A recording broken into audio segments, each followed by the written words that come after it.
수강생 여러분 안녕하세요. 경제성장은 경제계획의 수립이 아니라 그것의 집행을 통해 달성할 수 있는 것입니다.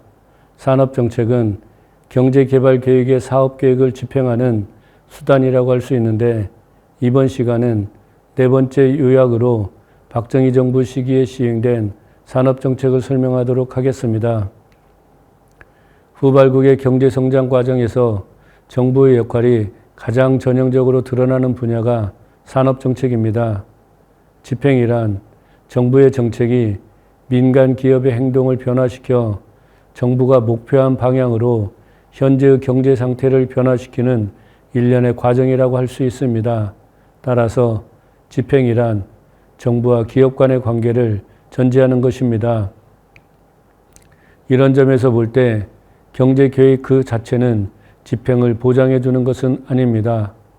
앞서 잠깐 설명했듯이 경제계획의 수립은 주로 정부 부처 내에서 이루어지는 활동인 것입니다. 물론 박정희 정부 후기로 갈수록 민간 부문의 관계자들이 참여하기는 하지만 이것은 기본적으로 정부 부처 간의 관계를 전제하는 것입니다. 따라서 경제계획의 집행은 부문계획의 목표를 달성하기 위해 집행부서에서 수립한 사업계획을 구체적으로 추진할 수 있는 정책이 필요한 것입니다. 산업정책은 이에 해당하는 대표적인 정책인 것입니다. 한국에서 산업정책은 자립경제의 기반 조성 혹은 자립경제 체제의 확립이라는 일관된 목표하에서 추진되었습니다. 그러나 각 시기마다 처한 경제 여건의 차이, 자립경제 체제를 달성할 수 있는 전략의 차이 등에 규정되어 시기마다 산업정책의 내용은 변화되었습니다. 자립경제의 기반이라는 목표하에서 수립된 1950년대 산업정책은 크게 두 가지 요인의 영향을 받아서 수립되었습니다. 하나는 한국전쟁의 파괴적 영향입니다. 한국전쟁으로 산업시설의 거의 절반 정도가 파괴되었기 때문에 이것을 복구 재건하는 것이 급선무였습니다. 다른 하나는 자립경제의 기반을 조성하기 위해 당시 막대한 국제수지 적자 요인이었던 비료 등과 같은 주요 기간산업을 건설하는 것이었습니다. 즉 1950년대의 산업정책은 파괴된 공업시설의 재건과 주요 기간산업의 건설을 주요 내용을 하는 수입대체 공업화 정책에 근거하여 추진되었습니다. 제1차 계획기의 산업정책은 1950년대 산업정책과 공통점과 차이점이 병존했습니다.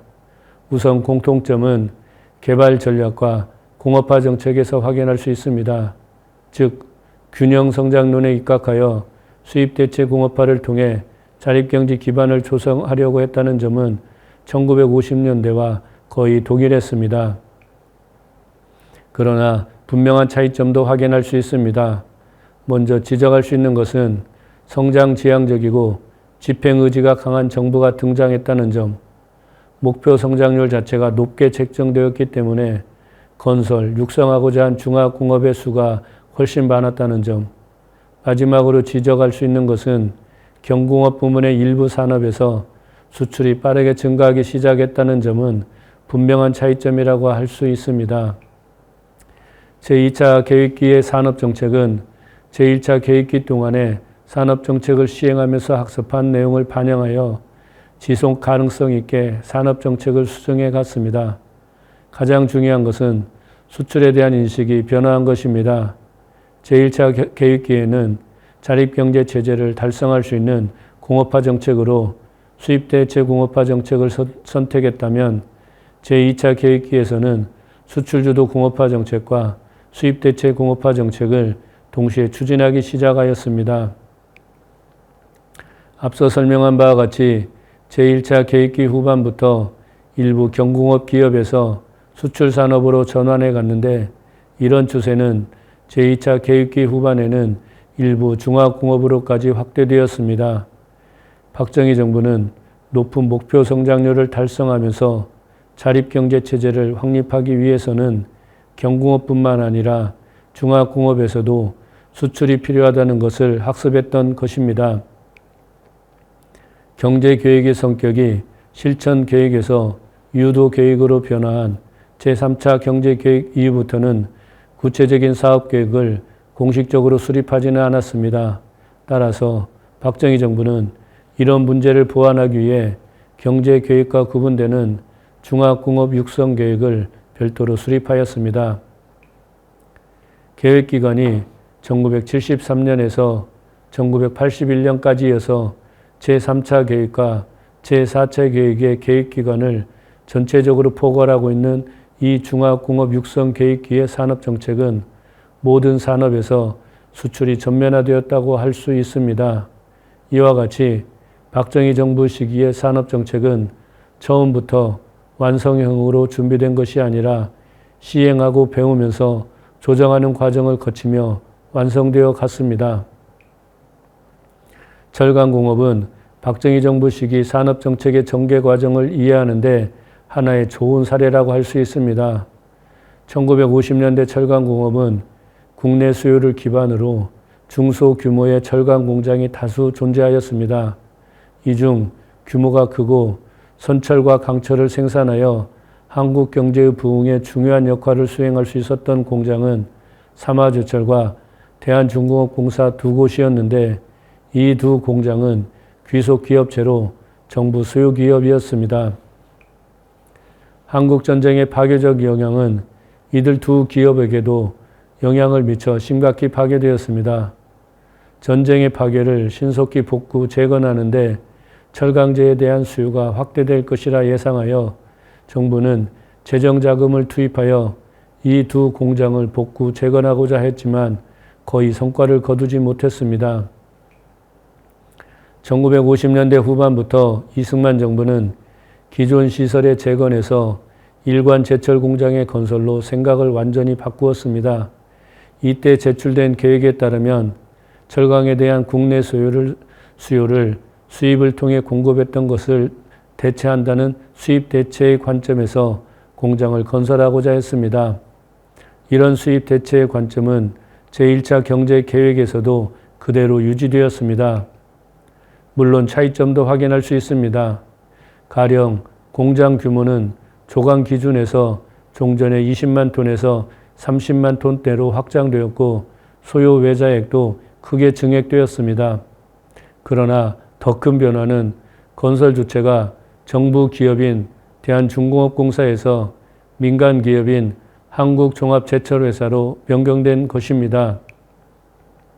사실 박정희 정부의 산업정책에서 발견되는 중요한 특징 중의 하나는 민간 기업을 적극 활용하는 것이었는데 이때에는 민간 기업을 건설 주체로 하여 일관 제철 공장을 건설하고자 했던 것입니다.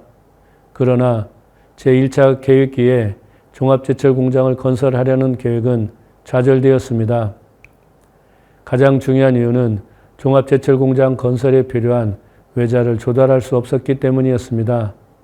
뒤에서 다시 얘기하겠지만 종합제철 공장 건설의 가장 커다란 장애는 외자 조달이었습니다. 철강을 산업의 쌀이라고 생각했던 박정희 정부는 여기에서 포기하지 않고 제2차 경제계획에 종합제철 공장 건설을 위한 새로운 계획을 수립하였습니다. 이 계획에 따르면 서해안과 동해안에 각각 한 개씩 종합제철 공장을 건설하는 것이었는데 서해안에는 기존 공장을 활용하고 동해안에는 새로운 공장을 신설하는 것이었습니다. 그러나 제2차 경제계획에서도 여전히 수입 대체의 관점은 유지되었습니다. 동해안에 건설하기로 한 종합제철 공장의 규모가 50만 톤으로 확대되었지만 이것은 경제 개발에 따른 수요의 증가를 반영한 것이었습니다. 제2차 계획에서도 공장 건설에 필요한 외자를 제대로 공급할 수 없어 종합제철 공장 건설 계획은 위기에 빠지기도 하였습니다. 그러나 박정희 정부는 종합제철 공장 건설 계획을 전반적으로 재검토하여 수입 대체가 아니라 수출까지 고려한 공장 규모를 건설하기로 결정하였습니다. 더욱이 박정희 정부는 포항 종합제철 공장 건설이 확정되자 공장 건설을 체계적으로 지원하기 위해 1970년 1월에 철강공업 육성법을 제정하였습니다. 포항종합제철 주식회사는 이런 과정을 거쳐 1973년 7월에 완공된 회사였습니다. 이상과 같이 산업정책은 시행착오를 거치며 경제의 여건과 정부의 정책 목표의 변화 등에 맞게 수정해가며 완성되어 갔습니다. 이 과정에서 정부와 기업 간의 관계는 더욱 긴밀해져서 정책의 집행이 원활하게 이루어질 수 있는 배경이 되었던 것입니다.